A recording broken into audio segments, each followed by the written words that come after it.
And welcome back, everyone. Welcome back to the upper semifinals of the Sparkling Tuna Cup number 128.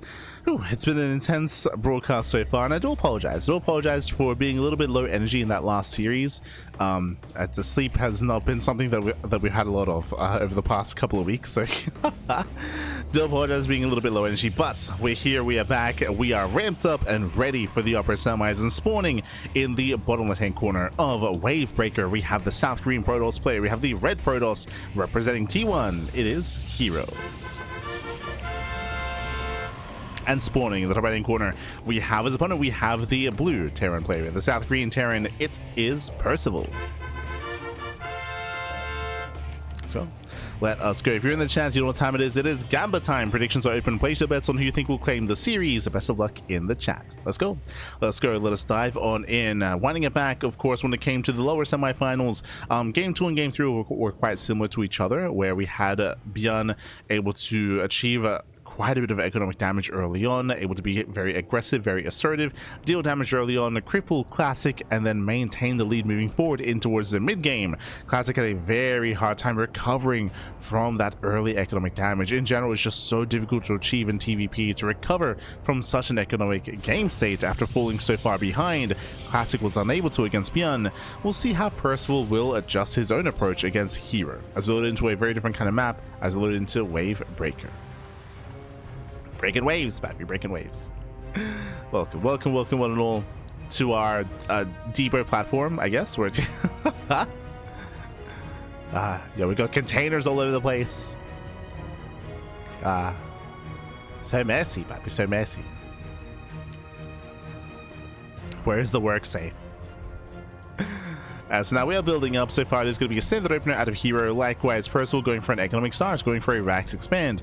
If you recall, Björn was going for non-stop double gas openers in his series. This time, though, we have Percival being more economic, getting into his own Rax, into CC, into Factory.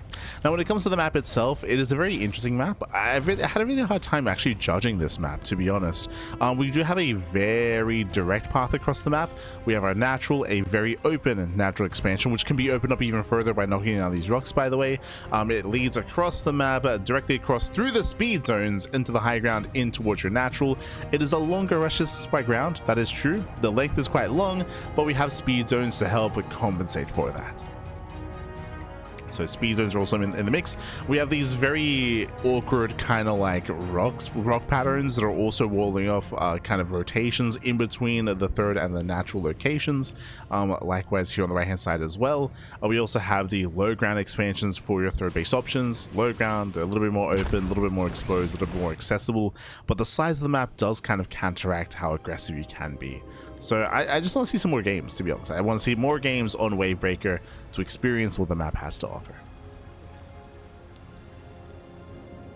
Show us what you got. Cool. For now, though, we're going to be settling in to have our 1-1-1 follow-up. This can lead into, say, add-on swap into early Raven play, early Banshee play. Can lead into, say, Widow Mines. Oh, so no, never mind. There's the add-on swap. Okay. No medevac, no drop play. Opening up Banshee into Cloak. Percival. Cloak Banshees, they kind of fell out of favor after for a while there, just because robo follow-ups after the Twilight Council was so common. But in this game, we can see that here he's cutting corners. He's going for a gate expand into a 2-gate setup, 2-gate blink into a third. Very greedy build here by herO. Very greedy. So he does rush into his own third base.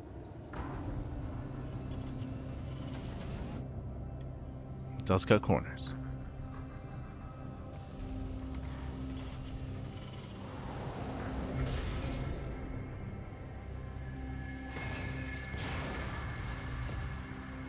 I'd be so happy if Percival wins it. Oh no. You want the PvT finals, papi. Aye. I always push some more diverse finals, if at all possible. But we'll see.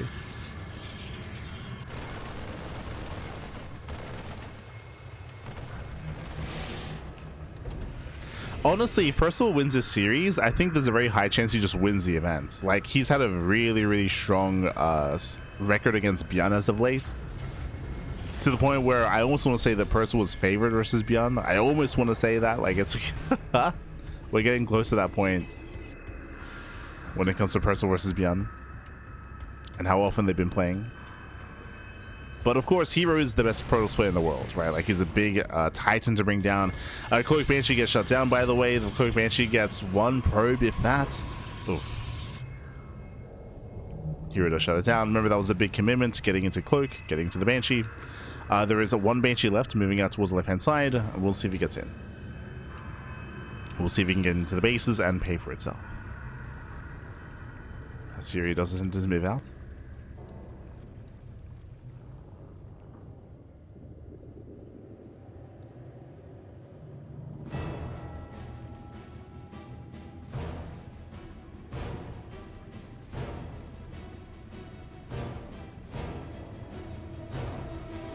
herO does break out.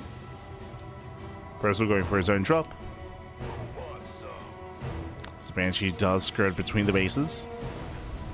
There's no safety bunker. Remember, we have a very open expansion. herO is in. Nice catch. Gets a mine. Does snipe one of the Lunar mines. Blink is done. Baits out the shot. Going for the second mine. And remember, no safety bunkers. No safety tanks either. No shot. Does recall? Yeah, he does notice. Recalls back home. Banshee does hit the natural. Observers, they recalled back as well. There was opportunity there for herO, but forced back home, drop into the main. Probes are falling. Even depowering and delaying +1. Yeah, herO's being torn apart here, blinking on forward. Rough trades, losing 7 probes and even more stalkers. And here comes the main army. Here comes the main army. And Percival trading as best he can. Gets another stalker. That mineral line is exposed. Dust him in. Sims in, getting up to 10 probe kills. Ay, ay, ay. 10 probes go down. Zealots are being bullied. And hero's in trouble. Hero's in trouble. He's pulling into the mines. Oh my god. Pulls into the minefield. There's still another winter mine. Another mine left over. Immortal goes down. Heavy losses here for herO. Again, barely trying to hold on with the Colossus. It looks like with weapons and with reinforcements, herO might barely hold on here, but he has lost so many workers. 14 pros went down. And there's a heavy losses for herO. But he is still barely holding. herO survives. Third CC is going to be on the way. Percival does expand behind this. Claiming his third. And we're calming down. We're calming things down. In the end, it was how many probe kills? 16. 16 probes went down. Decent economic damage. And Percival's not done. Going for a delayed mine drop. No drilling claws. And no drilling claws. Just dropping at the would-be 5th base.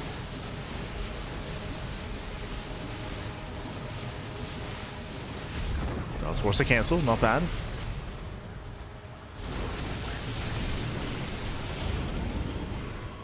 Does force a cancellation. At the same time, another double drop here on the right-hand side as well. Also moving in. This time, herO is in position. This time he's ready.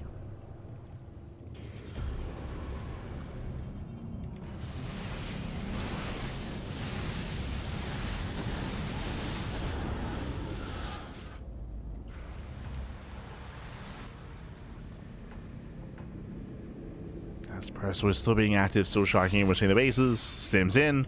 Oh, the prism. Oh, no, the prism! No! No. Prism pulls away. Does survive. Force one load.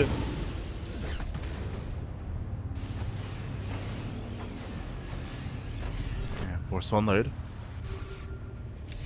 Percival does reinforce. Bearing in mind he's aware of the War Prism and he does race back home to defend. Vikings, they barely won't scout the Prism, but they do scout the Zealot. Is a sign.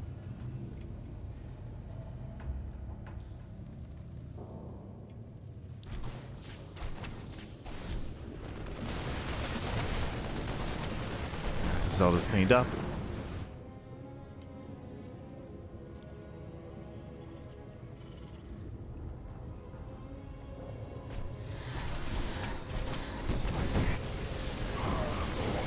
Percival does collapse in. Oof. Catching out a Colossus. Gets one. Nice catch.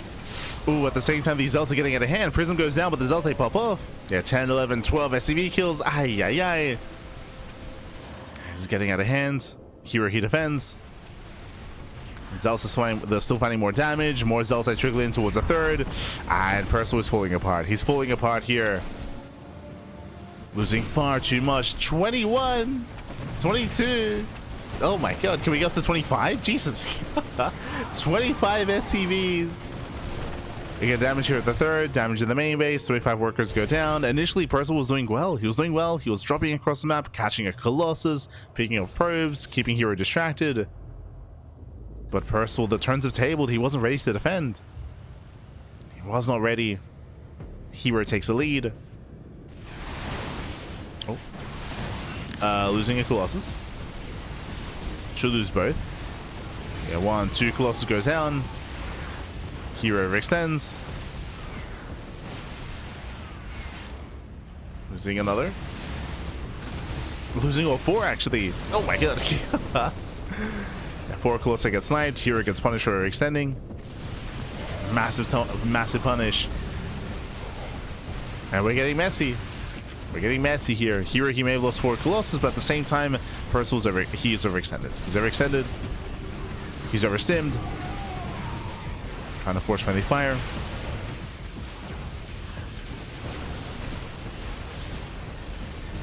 Oh, is this gonna be 1, 2, 3, 4 dead Stalkers? Nova does not connect. Nice target firing.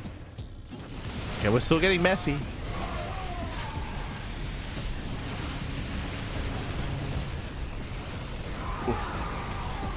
Yes, once again here he's barely able to engage, barely able to hold on. Behind this here he maintains 77 probes. Percival still stuck on 49. If given time, herO he can remax out much faster. Percival, he needs more time to rebuild.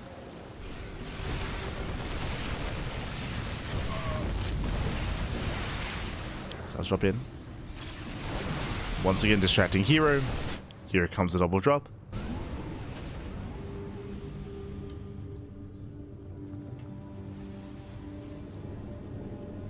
So moving in. Forcing the recall. Oh! Catching out 6 probes. Very nice trade. 6 probes go down. EMP does connect with the Colossus. How many Vikings? 1. Oh.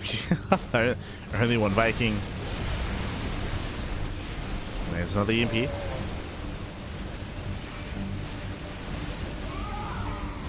And with that, we're pushing forward here. There's no safety battery. Colossus are exposed. It's still so close. Can he break through? Percival, he wants to. Barely not. Barely doesn't break through here. Zelsa warp in just in time to defend. herO, he holds, comes in from behind. Coming in with the surround here, and Percival, he is being cleaned up. Cleaned up completely. GG gets called, and herO, he will take game number 1. Whew. GG. A very intense back and forth here. And again, honestly, Percival, he was playing well. He was playing really, really well, especially in the first half of the game. And then we saw things turn on or flip on their head, where Percival, he was being the aggressor, was finding damage, but then suddenly, bam, Prism into the main base. Prism into the main, Zealous at the third, Zealous in the main as well. SCV's going down, and that did get out of hand. That was over 20 workers falling to just purely Zealot harass. And with that, Percival, he was torn apart, couldn't defend. GG. GG well played. With that, he still did decide to compete. And now we're getting into game number 2. Gonna be loading into Verdant Temple. Okay.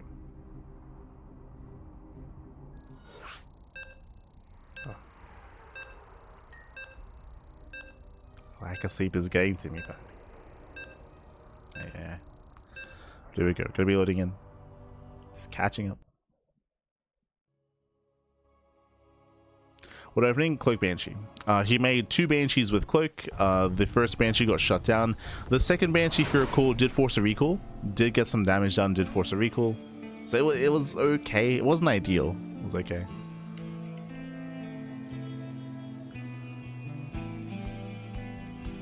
But here we go. Here we go. We're getting into game number 2 and spawning in the left-hand corner of Verdant Temple. We have the red Protoss player. We have the South Green Protoss representing T1, leading the series 1-0. It is herO. And spawning in the top right-hand corner, we have his opponents. We have the blue Terran player with the South Green Terran. It is Percival.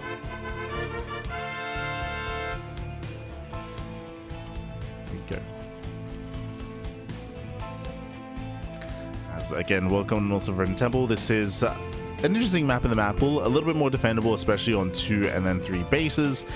We do have a bit of a more open center area, I will say that. We have some high ground, of course, points of elevation. We have some side blockers as well. We have the high ground forward expansion, which we have yet to see come into play, but I look forward to more mid-game play on Verdant Temple.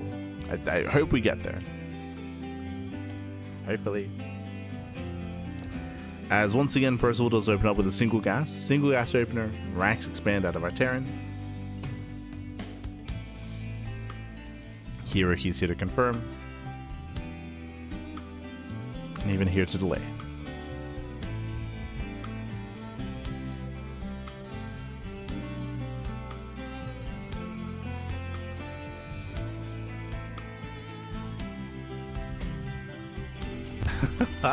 Again, just being as annoying as possible here. He will force the CC off center. So nice moves out of herO.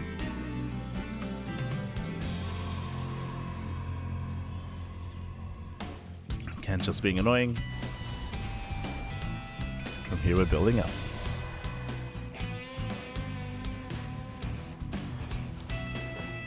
We'll see if Percival can keep the same pace and tempo as last game. If you recall, he was popping up, he was being active, double drops all over the place, damage was being done.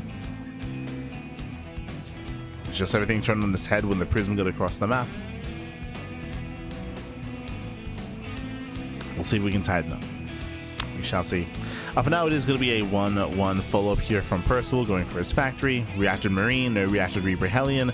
Meanwhile, Stargate opening out of herO. Okay, this is not standard. Opening up Stargate into most likely Oracle for harass. Otherwise, we can start to bank up those Phoenixes. Bold move. This is typically reserved for more defensive and safer maps. When you open up Stargate like this, you are vulnerable to early game all-ins and early game aggression. We'll see how herO does open.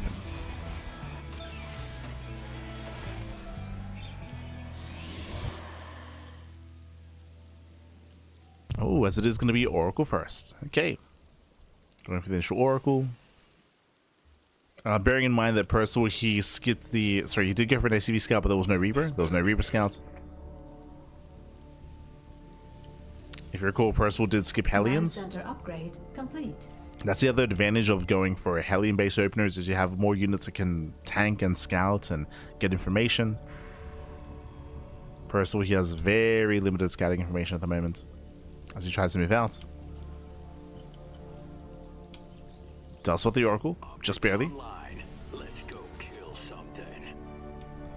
Percival, he has some time to react. The Oracle does hit the natural though. Cyclone's in position, not bad. Percival defends. Percival, he does defend. You see Percival trying to hunt down the Phoenix. Or the Oracle, I meant to say. Trying to hunt him down. Phoenixes are amassing back at home. But we spoke about this earlier. Stargate openers do leave you vulnerable to these all-ins, and Percival, he may just double down and go for said all-in. But now just applying pressure. Extra Marines, Cyclone. Batteries in position. But the pylon's exposed. Just dancing with the army. Does dance. Phoenix does try to move in, but does get punished. And this army should be dealt with, but what do we trade? Yeah, how do we trade? As the Oracle goes down as well. Nice lift on the Cyclone. And herO holds. Does hold on. And this was a shaky trade for Percival here.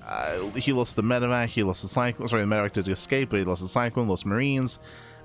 Did kill a Phoenix and an Oracle at least. True, true.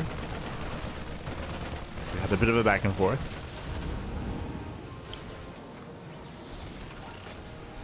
Oh my god.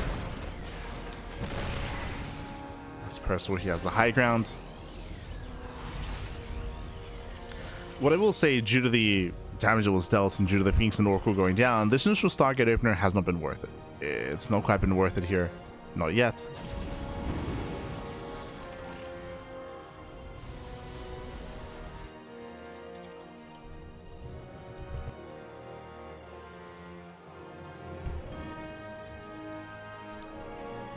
Percival's trying to be active himself.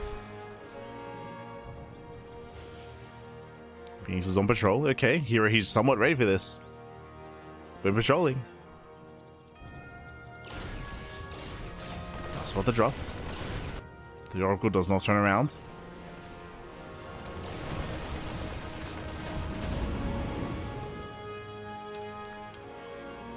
The Oracle commits. Bearing in mind there is no blink because the Stargate opener, the Twilight Council was late.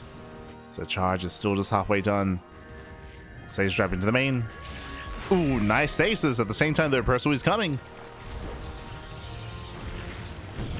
Percival's moving in, getting within range of the Nexus. Zealots are being punished. Oh, the expansion taking a lot of hits already, taking a lot of damage. The power of the tank back. You're trying to engage. The slow lots are waddling in, okay. There we have our slow lots. Nice target find with the tanks. Does focus on the stalkers. But the slow lots they clean up. Whew, they barely clean up. There's still 12 probes going down though. 13. 14. 14 probe kills. Ay, ay, ay.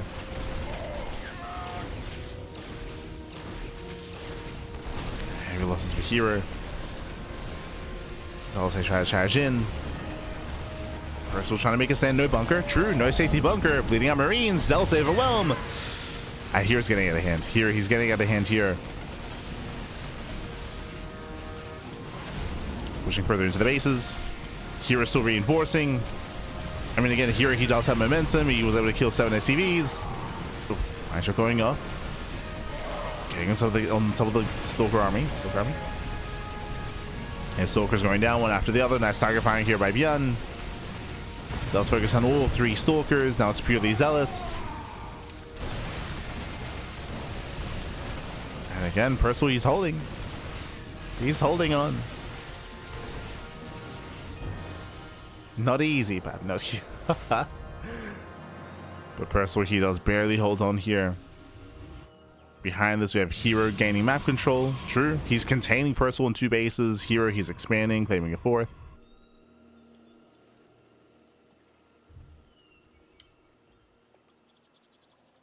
Bjorn. Oh, did I say Bjorn? Oh, my apologies.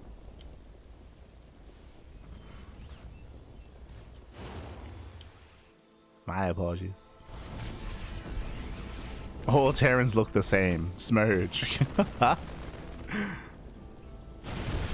Nice shot there. Percival gets in. It drops into the natural at the same time. SCV's getting caught out. Workers are going to be falling from both sides. Oh, denying the Forge. Looking to deny. Boys are being pulled. Here he does barely hold on to the main. Meanwhile, Zealots are wreaking more havoc here. 13 dead SCVs. Ay, ay, ay. Again, this is getting out of hand. 14 SCVs going down. Drops are continuing. We're getting messy. We're getting more messy here, but this is getting... Oh, this is too much here. 21 SCVs. 21 worker kills. Back at home here, he's holding. For the most part, he's holding. Is keeping up. He's minimizing losses. I can't say the same for Percival. That's still 21 workers falling. Percival didn't have many to begin with.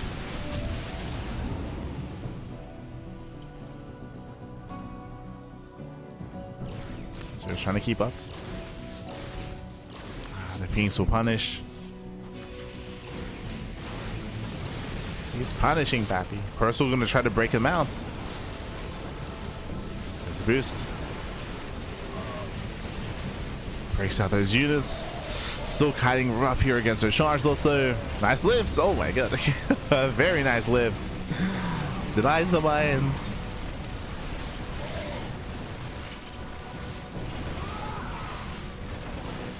That was a nice set of window mines. Once again, Percival is heavily stemmed. He's still heavily stemmed up.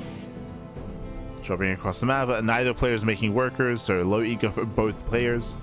Both Protoss and Terran.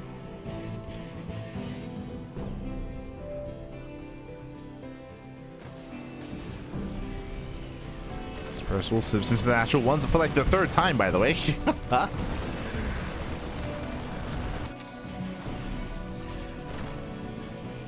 Gets in again. As finally the mech goes down. Finally herO cleans up. But hard. Finally.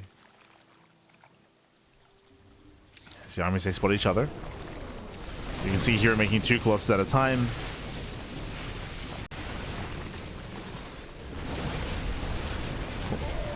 Touching the army.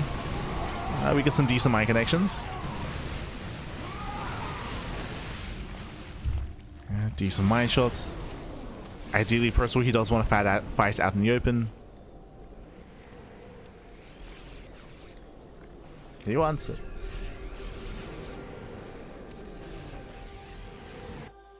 Drops are continuing. We kind of alluded to this previously, but Percival, he is one of the more active players in StarCraft at the moment. It's very drop play reliant, for both better and for worse.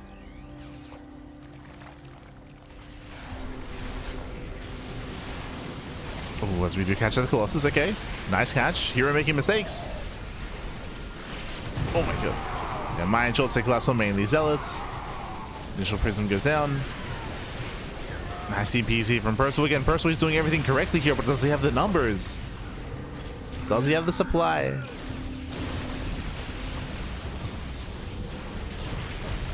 Yes, he will lose everything here in the process. Medivacs going down.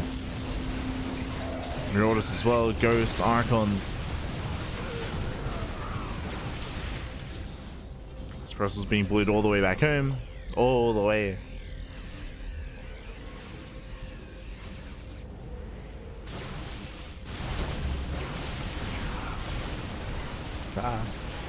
Yeah, now we're getting desperate here. We're pulling all the boys, and this means that we're going to do so much economic damage. GG gets called. Yes, Percival was desperate to hold, could not survive here, and herO snowballs out of control, claiming the series 2-0. GG. GG, well played. Again, very scrappy, very back and forth. Both players had their own strong moments, of course. Percival, he was dropping across the map, killing all these probes, killing all these workers, and even delaying some of the production, or some of the upgrades, I should say. But at the same time, we saw herO do the same thing, right? He was able to counterattack with his own Zealots. He was able to get into the main base. We spoke about it at the time, but the charge out harass at the main at the third was game-ending. To lose almost 30 workers purely to that one moment, to that one harassing period of time, was critical damage, and Percival never quite recovered from there. The worker counts, they stayed low from then on forward. They stayed very, very low, and was not quite able to catch up. With that, GG well played. With that, herO, he will claim the series 2-0. He'll advance on into the grand finals to face off against his next opponent. It's going to be a best of 5 finals here between herO and Bjorn.